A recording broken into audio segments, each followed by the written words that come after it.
Hello दोस्तों, इस video हम लोग सीखने वाले हैं कक्षा 10 का गणित चैप्टर नंबर 3 दो चर वाले रैखिक समीकरण युग्म। ठीक है, तो दोस्तों इस चैप्टर को हम लोग बहुत बढ़िया तरीके से सीखने वाले हैं। ठीक है, तो आप लोगों से एक रिक्वेस्ट है कि आप लोग वीडियो को छोड़ करके मत जाइएगा। ठीक है, और वीडियो को बिल्कुल भी स्किप मत कीजिएगा। ठीक है, चलिए शुरुआत करते हैं। तो देखिए दोस्तों, हम लोग एकदम बेसिक से सीखेंगे कि एकदम छोटा बच्चा भी रहे वो भी समझ जाए। सबसे पहले हम लोग सीखेंगे कि समीकरण क्या होता है। ठीक है, तो मान लीजिए हम कोई भी चीज़ लिखते हैं, यानी कोई भी बहुपद, मान लीजिए 2x + 3 बराबर का 0 कर देते हैं। यानी हम लोग कुछ भी लिखते हैं, अगर 2x = 4 लिख देते हैं तो ये सब क्या समीकरण होता है। यानी कि इस प्रकार से आपको कुछ दिख रहा है जिसके बीच में 0, मतलब जिसके बीच में बराबर का निशान, यानी बराबर का निशान कहीं पर भी हो तो समीकरण हो जाता है। ठीक है, ठीक, मान लीजिए कुछ भी है, अगर हम लोग लिखते हैं 2x + 4x = 0 तो ये क्या एक समीकरण है। अगर हम लोग लिखते हैं 5 = 3y, ये क्या है समीकरण है। यानी कि जिसके भी बीच में बराबर का चिन्ह होता है वो सब क्या होते हैं, समीकरण होते हैं। बीच में हो या भी कहीं भी हो, पूरे में बराबर का चिन्ह हो तो समीकरण कहलाता है। ठीक है, तो आप लोग को समीकरण तो समझ में आ गया। अब यहाँ पे दिया गया है युग्म। ठीक, तो युग्म का मतलब होता है जोड़ा, यानी युग्म का मतलब होता है जोड़ा। अगर मान लीजिए एक समीकरण हमारा है x + y = 4। ठीक, ठीक दोस्तों, और हमारा दूसरा समीकरण मान लीजिए है x - y, ये y, x - y = 2। ठीक, ठीक दोस्तों, ये तो मैं आपको वैसे ही समझा दे रहा हूँ। ठीक, मान लीजिए जो हमारा समीकरण है ये इस प्रकार से है। ठीक, तो देखिए एक ये समीकरण है और एक ये समीकरण है, यानी अगर इन दोनों समीकरण का जो जोड़ा है अगर हम इसको कह दें कि क्या हो जाता है, एक युग्म हो जाता है। ठीक है, ठीक दोस्तों, तो युग्म का मतलब क्या होता है, युग्म का मतलब जो होता है जोड़ा, यानी कि दो समीकरण होना चाहिए। ठीक है, एक समीकरण नहीं, दो समीकरण होना चाहिए। अब देखिए अपने कॉन्सेप्ट पर आते हैं, हमारे क्या है, दो चर वाले रैखिक समीकरण युग्म। तो समीकरण तो आप लोग सिंपल में समझ गए समीकरण क्या होता है। ठीक है, युग्म भी समझ गए, युग्म मतलब जोड़ा। अब भाई ये दो चर वाले रैखिक समीकरण क्या हैं, तो आपने कक्षा 9 में पढ़ा है। अगर नहीं पढ़ा है तो आपको टेंशन लेने की कोई बात भी नहीं, क्योंकि हम आपको पढ़ाने वाले हैं। तो चलिए हम लोग सीखते हैं। मैंने इससे पहले वाले वीडियो में दोस्तों जो बहुपद वाला चैप्टर था, अगर आपने उसका वीडियो नहीं देखा है तो उसका लिंक डिस्क्रिप्शन बॉक्स में आपको मिल जाएगा, आप लोग वहाँ से भी देख सकते हैं। ठीक, जिसमें मैंने आपको बताया था कि चर क्या होते हैं। ठीक, चर और एक होता है हमारा अचर। ठीक है, ठीक है, देखिए चर जो होता है जिसका मान बदलता है वो चर होता है। जैसे कि जो x होता है, y होता है, z होता है। ठीक है, ये सब क्या होते हैं, जितने भी ABCD वाले होते हैं ये सब क्या होते हैं, चर होते हैं। ठीक है, आप बचपन से पढ़ते आ रहे हैं 2x 3x, ये सब क्या होते हैं, चर होते हैं। ठीक है, और अचर का मतलब होता है जिसका मान नहीं बदलता है। जैसे जितनी भी संख्याएं 2, 3, 1, 5, ये जितनी भी संख्याएं होती हैं इनका मान कभी बदलता नहीं है, कि अचर होती है। यानी चर जिसका मान बदला वो चर, और जिसका मान नहीं बदला वो अचर। जिसका मान बदला वो चर, और जिसका मान नहीं बदला वो क्या होता है, अचर होता है। लेकिन हमारे जो चैप्टर का नाम है उसमें दिया है दो चर वाले रैखिक समीकरण। यानी चर अगर हम ये लिखें x तो ये क्या होगा, ये एक चर होगा। लेकिन अगर हम लोग x और y भी लिख दें तो क्या होंगे, दो चर होंगे। यानी एक चर x है और एक चर y है। ठीक, अगर हम लोग यहाँ लिखें x + x, ठीक, तो ये कितने चर हैं, तो इसमें देखिए दोस्तों एक ही चर है, एक x यहाँ है, एक x यहाँ है, यानी चर तो एक ही है, x ही, यानी कि एक चर है। और अगर हम लोग लिखते हैं x + y तो एक चर क्या है, x है, दूसरा चर क्या है, y है। यानी कितने चर हैं, दो चर हैं। यानी कि हमको ऐसा समीकरण चाहिए जिसमें x भी हो y भी हो, ऐसा समीकरण जिसमें x भी हो और y भी हो। तो मान लीजिए अगर हम कोई समीकरण लेते हैं x + y, ये दोस्तों x + y हो जाएगा बराबर 4 ले लेते हैं। ठीक है, और हमें एक समीकरण और लेना पड़ेगा। देखिए ये दो चर वाला रैखिक समीकरण बन गया, क्योंकि इसमें दो चर हैं, ये एक चर है, ये एक चर है, और ये बराबर का 4, यानी बराबर का चिन्ह लगाया तो समीकरण बन गया।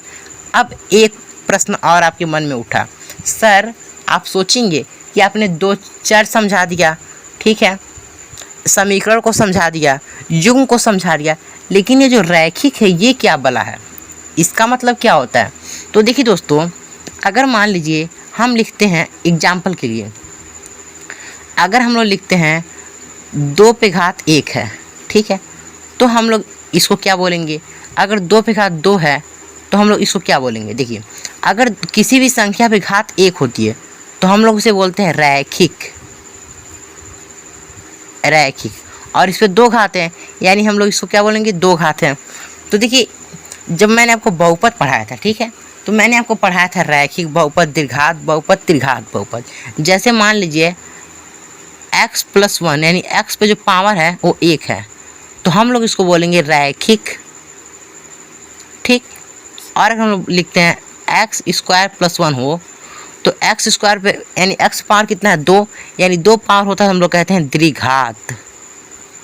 और अगर मान लीजिए x³ - 27 बराबर, देखिए पावर कितना है? 3 है, यानी हम लोग इसको बोल सकते हैं त्रिघात। एक मिनट दोस्तों, त्रिघात, ठीक। ठीक है, तो इस प्रकार से होता है दोस्तों। यानी अगर एक घात हो तो हम लोग रैखिक बोलते हैं, यानी चर का वह मान जिस चर का जो चर है उसकी घात 1 ही होनी चाहिए, 1 से ज़्यादा नहीं होनी चाहिए। तो देखिए, अगर हम लोग इस समीकरण लिखें क्या? x + y = 4, यानी x में भी कितनी घात है? 1 घात है। y में भी कितनी घात है? 1 घात है। और 4 क्या है? अचर है। तो देखिए, तो जो x है दोस्तों, ठीक है, देखिए ये एक चर हो गया x और एक चर है y, यानी कि 2 चर हो गए। अब 2 चर वाले रैखिक, यानी रैखिक का मतलब क्या होता है? घात 1 होनी चाहिए चर का, यानी यहाँ पे भी घात 1 है, यहाँ पे भी घात 1 है, ठीक है। और ये क्या हो गया? 2 चर वाले रैखिक समीकरण हो गए। लेकिन क्वेश्चन जो हमारा चैप्टर है वो क्या है? युग्म भी है, यानी हमें एक और समीकरण चाहिए, एक समीकरण से काम चलने वाला नहीं है। तो क्या करना पड़ेगा? हमें एक समीकरण और कहीं से भी लाना पड़ेगा, क्योंकि कह रहा है कि भाई हमको एक समीकरण और ला के दो, नहीं तो हम हल नहीं होंगे। तो आपको एक समीकरण और लाना पड़ेगा। तो मान लीजिए हम एक समीकरण और ले लेते हैं, x - y = 0, ठीक है। तो ये हमारे क्या हो गए? 2 समीकरण हो गए, और अभी दोनों खुश हो गए, ठीक। तो ये हम लोग समीकरण को समझे कि 2 चर वाले रैखिक समीकरण युग्म होते क्या हैं। अब हम लोग अगला टॉपिक समझते हैं कि समीकरण का हल क्या होता है। तो आइए इसे समझते हैं। अब देखिए दोस्तों, समीकरण का हल क्या होता है, इसे हम लोग अच्छी तरह समझेंगे। देखिए, हमने एक 2 चर वाले रैखिक समीकरण युग्म को लिया है, यानी कि जोड़े को लिया है। ये 2 चर वाला रैखिक समीकरण है, ये भी 2 चर वाला रैखिक समीकरण है, दोनों मिल गए हैं तो जोड़ा बन गया, यानी युग्म को ही क्या कहते हैं? जोड़ा कहते हैं, ठीक है। तो देखिए, हल का मतलब होता है कि x और y का ऐसा मान जो इन दोनों समीकरण को संतुष्ट करे। अब आप कहेंगे कि सर ये संतुष्ट का क्या मतलब होता है? तो देखिए, अगर हम कहते हैं कि अगर इसको इस पूरे मतलब कि x + 2y का हम कुछ मान रखते हैं, तो अगर हम इसको मान लें, अगर ये भी 5 हो और बराबर के इधर भी 5 हो, तो दोनों अगर जो लेफ़्ट हैंड साइड है वो बराबर होता है, वो सॉरी दोस्तों, लेफ़्ट हैंड साइड अगर बराबर हो राइट हैंड साइड के, तो हम लोग कहते हैं समीकरण संतुष्ट है। अगर मान लीजिए जो लेफ़्ट हैंड साइड का मान 12 आया और राइट हैंड साइड का भी मान 12 आया, तो क्या है? जो लेफ़्ट हैंड साइड है वो बराबर होगा राइट हैंड साइड के, ठीक। तो हम लोग क्या कहेंगे? ये जो समीकरण है ये संतुष्ट है, ठीक। और अगर मान लीजिए बराबर नहीं थे, असंतुष्ट है, ठीक। तो ये संतुष्ट कैसे होगा? समीकरण का हल क्या होता है? तो इसे हम लोग समझते हैं, ठीक। तो देखिए, हमने आपको बताया कि जो चर होता है उसका मान बदलता रहता है। यानी मान लीजिए दोस्तों, अगर हम x का मान 1 रखते हैं और y का मान 2 रखते हैं, तो देखते हैं ये समीकरण संतुष्ट होता है या नहीं होता है। इसका मतलब ये है कि अगर हम x की जगह 1 रखें और y की जगह 2 रखें, तो देखें ये संतुष्ट हो रहा है या नहीं हो रहा है। तो आइए हम लोग सीखते हैं। मान लीजिए हम लोग रखते हैं x बराबर हम लोग 2 1 मान लेते हैं और y बराबर सॉरी दोस्तों y बराबर 2, ठीक है। तो अब देखिए, हमारा पहला समीकरण क्या है? x + 2y = 5। तो x + 2y = 5।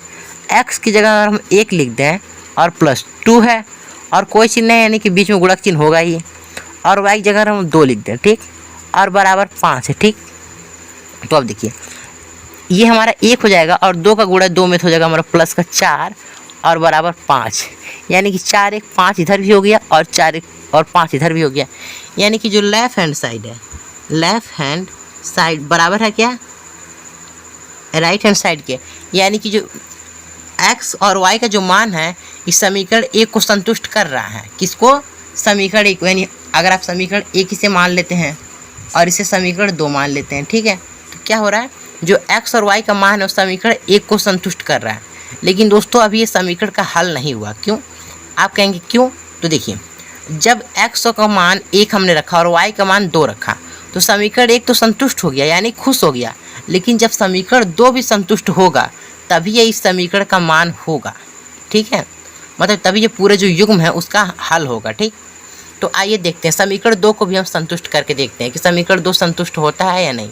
तो समीकरण 2 हमारा क्या है दोस्तों, वो है x + 3y = 7। ठीक, तो देखिए हमने x का मान कितना रखा था, 1 रखा था, और प्लस 3 गुणे y का मान हमने रखा था 2 और बराबर है क्या है 7। ठीक, अब देखिए 1 + 2 = 6 हो जाएगा और बराबर क्या है 7, यानी 6 1 7 बराबर 7, यानी जो लेफ्ट हैंड साइड बराबर है राइट हैंड साइड के। ठीक, इसका मतलब हम लोग ये कह सकते हैं कि जो x का मान 1 है और जो y का मान 2 है, ठीक, ये इस समीकरण जो है हमारा 2 चर वाला रैखिक समीकरण युग्म जो है इसको संतुष्ट कर रहा है, यानी संतुष्ट कर रहा है। इसका मतलब ये है कि जो x = 1 और y = 2 है ये इस समीकरण का हल है। ठीक है दोस्तों, तो उम्मीद करता हूँ आपको ये समझ में आया होगा। ठीक, तो दोस्तों जो ये समीकरण होता है 2 चर वाले रैखिक समीकरण युग्म, इनको हल करने के लिए कई विधियाँ होती हैं। ठीक है, हम एक एक करके इन सभी विधियों को सीखेंगे। ठीक है, जो हम पहले